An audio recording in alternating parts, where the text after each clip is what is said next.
Merci. Bon, bonsoir. Merci à tous de bien vouloir vous asseoir et d'écouter nos intervenants qui vont vous parler de l'Ukraine. Merci. Ma collègue Mélodie Muller du bureau de Düsseldorf de BPI France va introduire et animer la séance de nos invités ukrainiens. Merci. Donc bonjour à tous, bienvenue sur l'atelier Ukraine du campus Europe de BPI France. À titre d'information, l'atelier se tiendra en anglais et en français. Donc l'Ukraine, c'est un pays très important pour les exportateurs français, notamment dans le secteur agricole, parce que l'Ukraine, c'est le plus grand pays agricole du continent européen et le deuxième pays où il y a le plus de réservoirs de terres arables du continent. Donc les débouchés pour l'offre française sont très importantes parce que notamment les Ukrainiens aiment bien acheter des biens d'équipement français. Donc pour défricher ce sujet avec nous, nous avons deux intervenants. Donc Monsieur Sergueï Tsivkash qui nous vient d'Ukraine, qui est le directeur exécutif d'Ukraine Invest, et Monsieur Dominique Sigros qui est responsable du desk international Europe centrale et orientale du groupe Crédit Agricole. Et donc pour commencer cet atelier, je vais poser une question à Monsieur Tsivkash. Donc, Mr. Tsivkash, can you give us some macroeconomic elements on Ukraine, as well as recent developments in this country? How does the agricultural sector present opportunities for French companies, and how do your organization support them? So the floor is yours. Thank you very much. Thank you for invitation today. This is a great event, huge amount of people here, and we have audience online as well. This is great, and I'm honored to make presentation today about Ukraine. As you said, about macro financials and also about developments on investment climate and how we can support investors in Ukraine. So just briefly, I will be taking you through macro financials. Ukraine did quite well during pandemic year because the forecast of negative GDP growth was about 7 to 8%. And as a result, Ukraine finished here with just minus 4%. That was quite well. And this year, in 2021, we have forecast GDP growth about 4%. In second quarter of 2021, our GDP growth was already 5.7%. We can see also Fitch rating went up. It's B positive now, so Ukraine is doing well there.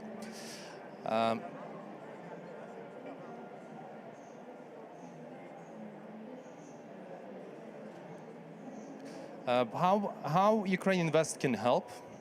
We were authorized by the government of Ukraine to become a responsible institution under the presidential initiative for support of investment projects with significant investments. And we provide organizational, consultative, and other support to companies that want to apply. Companies, they need to invest at least 20 million euros within 5 years. And as a return, they will get up to 30% of support from state. This support can be provided in the form of tax relief, custom duties relief, construction of grids, or any communications or infrastructure that is needed for this project. So in reality, investors can get up to 30% decrease in their capexes when they invest into Ukraine. We have been acting as authority that supports investors under the law since February, and we already have 27 preliminary applications for a total amount of over $2 billion.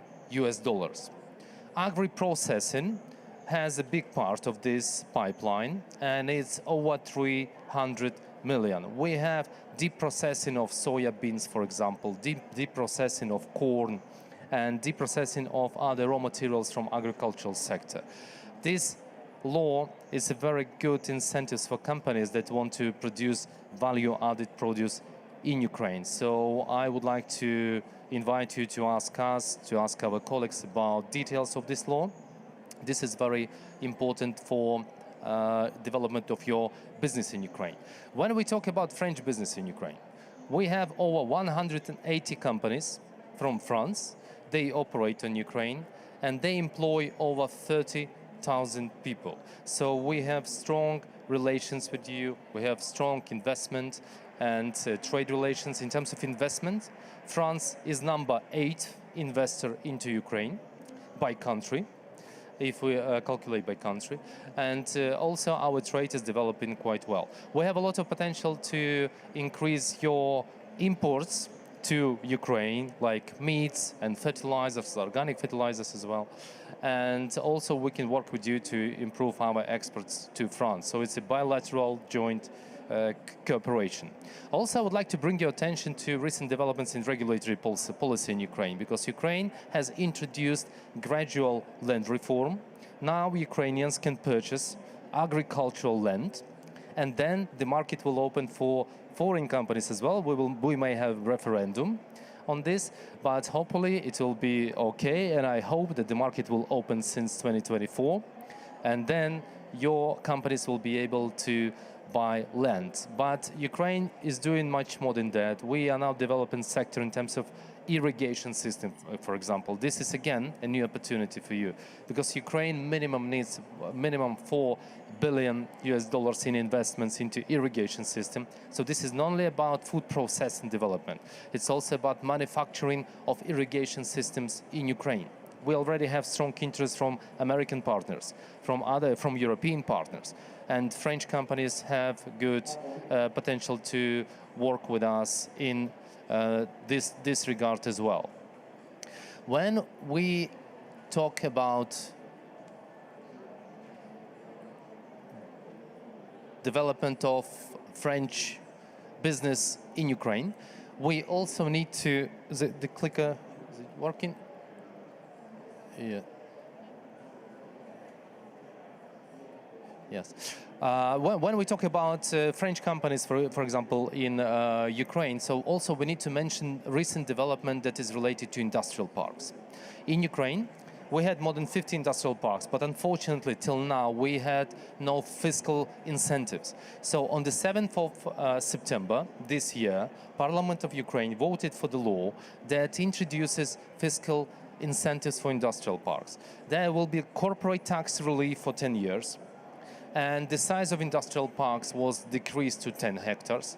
And also there will be custom duties relief and other incentives that will really be very interesting to all companies that want to operate in Ukraine. And more to that, government of Ukraine will be allocating, according to the law, minimum 2 billion Ukrainian hryvnias for development of infrastructure for industrial parks. So if you will be interested to join Ukraine, to invest in Ukraine, then you will have ready infrastructure and you will do business as in other industrial parks in other countries that had some good results. Behind my back, you already see companies that already operating in Ukraine. You can see strong French companies like Danone, Lactalis. Also, you can see international companies like Bunge, Syngenta, and Carlsberg, and so on. So Ukraine, as you know, is a very strong agricultural partner. That's why we have to be close allies with France, because our economies in terms of agriculture, they're similar. Obviously, we have more technology. We need that technology. And now there is no time for competition, because during pandemic, we have seen that, nearshoring concept is more interesting for European companies. This is about changing of of supply chains and bringing new products to the market. So if we will join our country, our resources with our experience, your experience, joint investment, because under this initiatives that I have mentioned, there is a possibility to create joint ventures as well. And State of Ukraine also providing incentives from Ministry of Agriculture. They are subsidizing agricultural products. There was more than 5 billion hryvnias given during last time. So a lot of projects and plans for cooperation, but we need to move to a pragmatic stage. And therefore, we are now working on the program that is called Make in UA. So this is a program that introduces Ukraine from its best side in terms of development of regulatory policy and potential that we have in Ukraine. And also we are working on bilateral analytics. Well, Ukraine with United States, Ukraine with France, Ukraine with Germany, Ukraine with Asian countries. So we invite you to cooperate with us in this regard, and we'll be happy to think how to support your investments in Ukraine. And also we need strong financial support.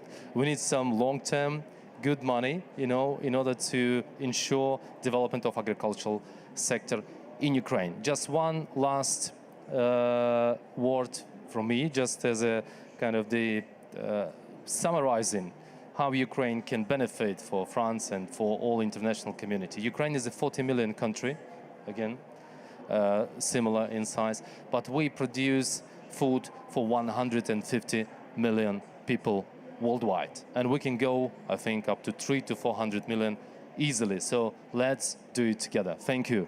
Merci beaucoup. Thank you very much. Thank you very much for your intervention. Dominique, alors pour continuer sur ce sujet et pour compléter ce que M. Tivkash nous a présenté, est-ce que vous pouvez nous présenter votre vision du terrain, nous donner quelques retours d'expérience et d'exemples d'accompagnement du groupe Crédit Agricole donc en Ukraine et dans ce secteur? Alors, bonjour à tous et merci pour cette possibilité d'intervenir.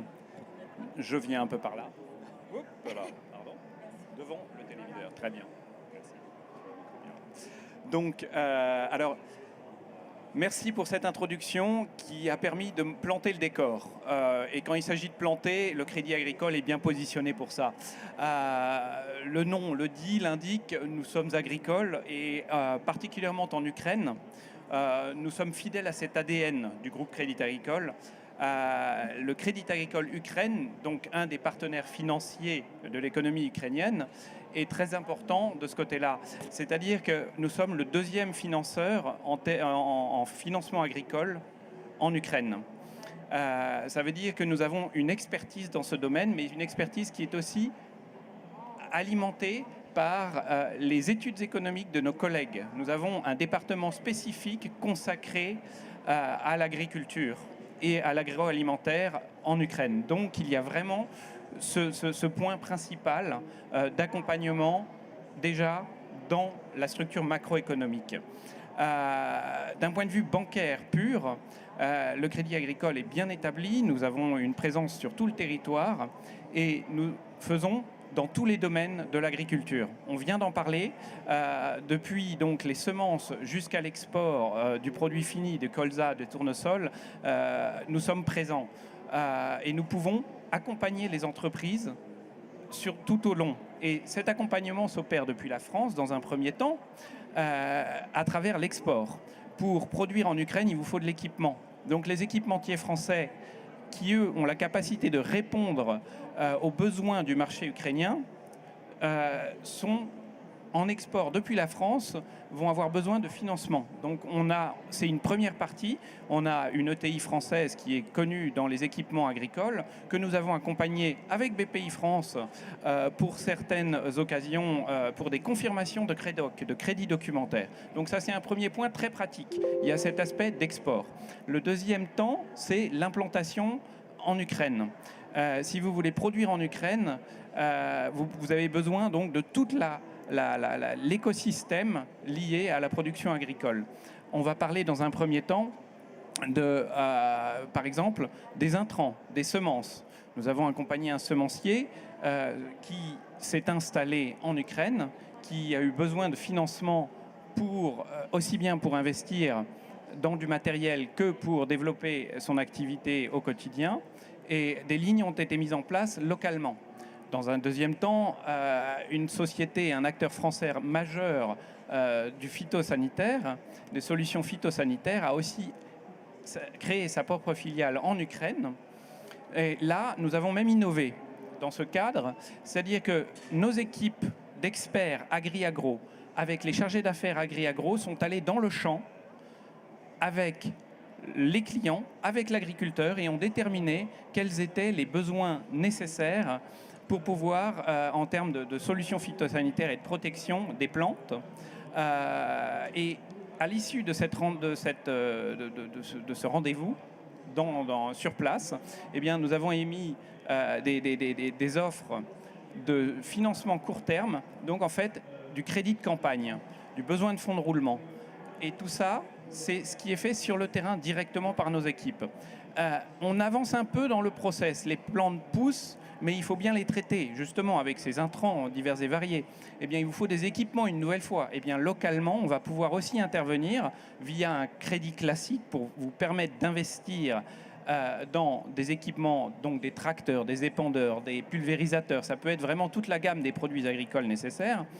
Et ensuite, un crédit classique permettra de vous l'acheter, mais on a aussi mis en place, et ça depuis l'année dernière, du crédit bail.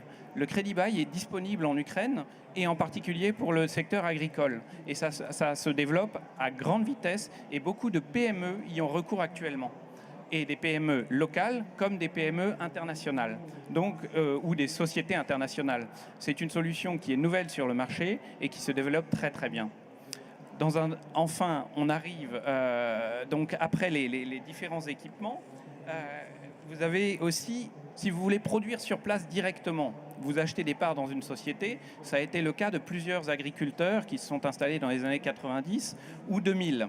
Eh bien, là aussi, nous les avons accompagnés dans leur développement d'une manière globale, au quotidien, pour les flux, pour les investissements, comment appelle-t-on ça, le besoin de fonds de roulement de nouveau.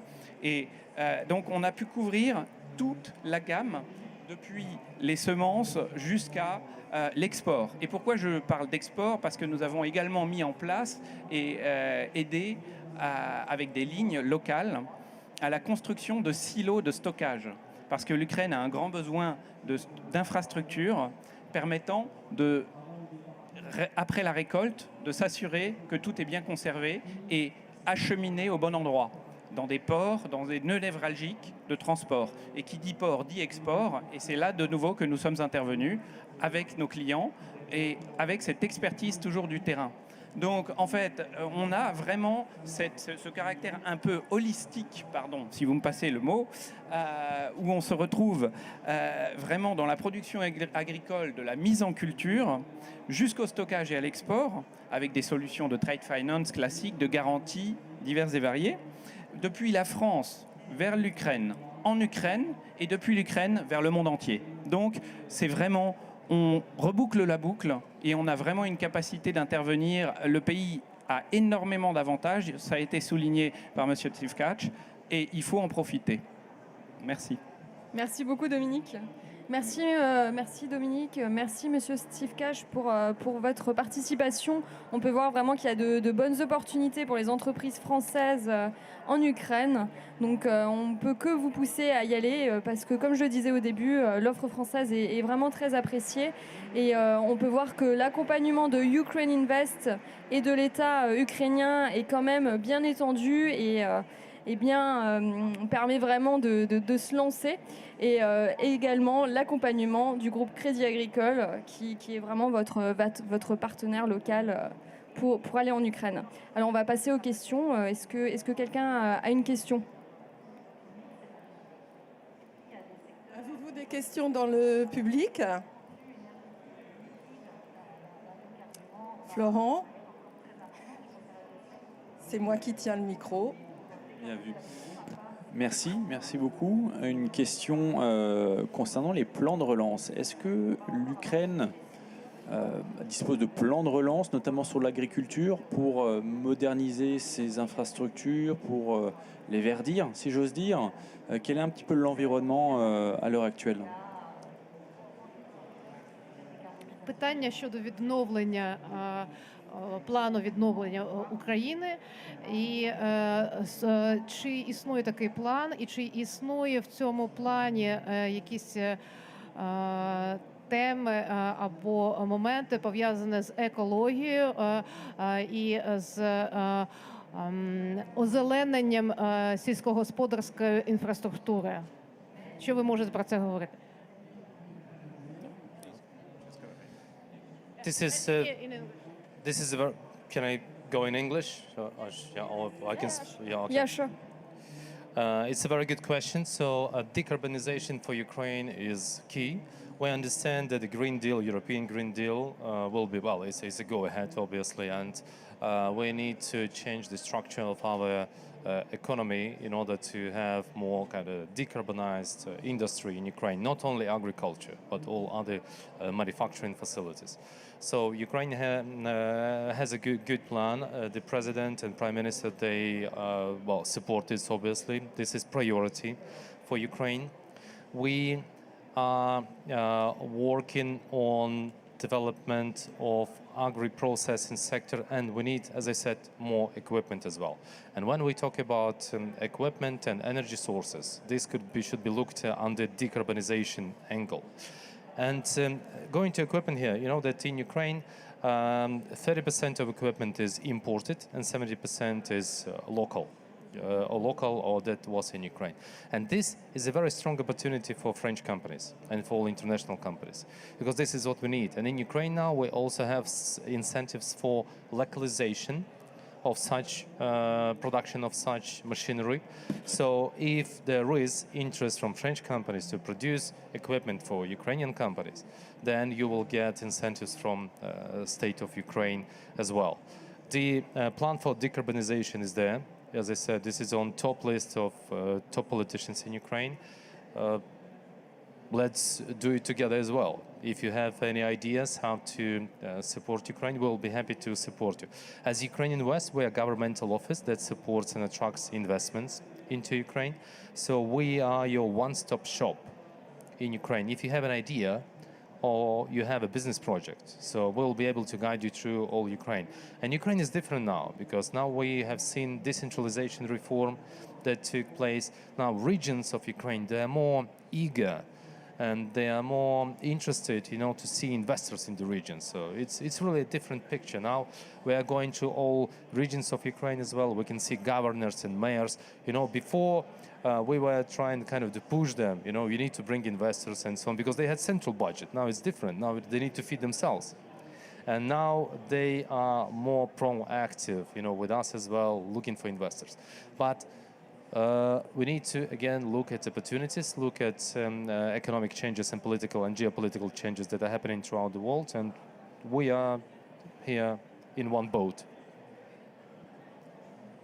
You were, if I may ask, you were mentioning actually the state support, which are 30% actually, or 70%? I mean, you were mentioning, 30% of investment made.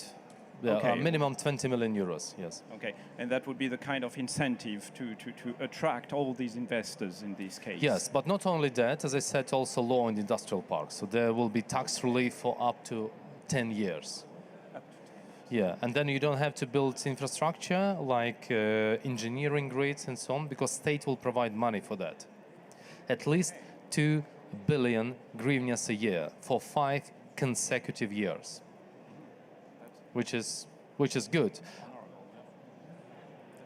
Definitely. Yeah. Thank you. Thank you very much, Mr. Tsivaj.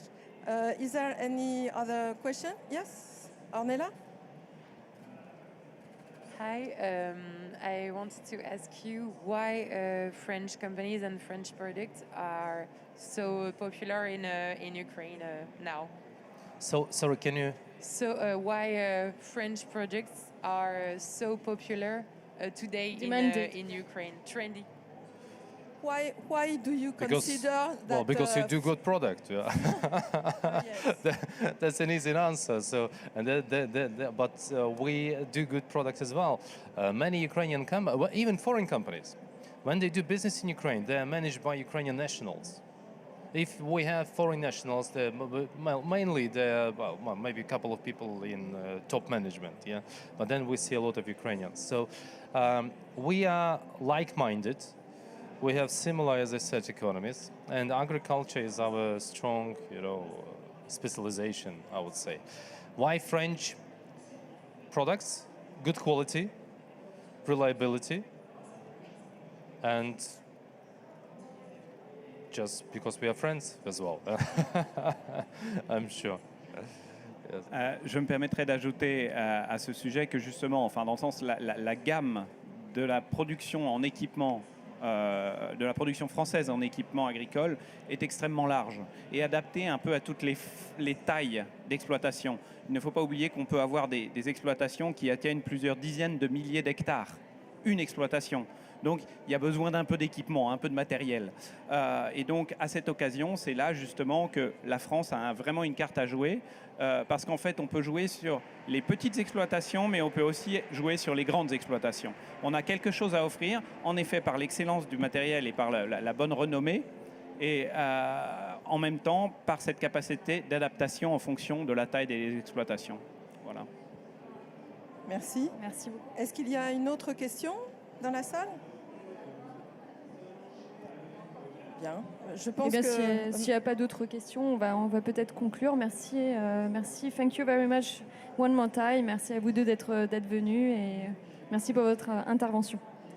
Mais, Mélodie, est-ce que tu pourrais juste aussi rappeler, mais en quelques mots, les dispositifs qui concernent justement les exportateurs français pour aller en Ukraine que nous proposons chez BPI France, mais en quelques mots. Oui, en quelques mots.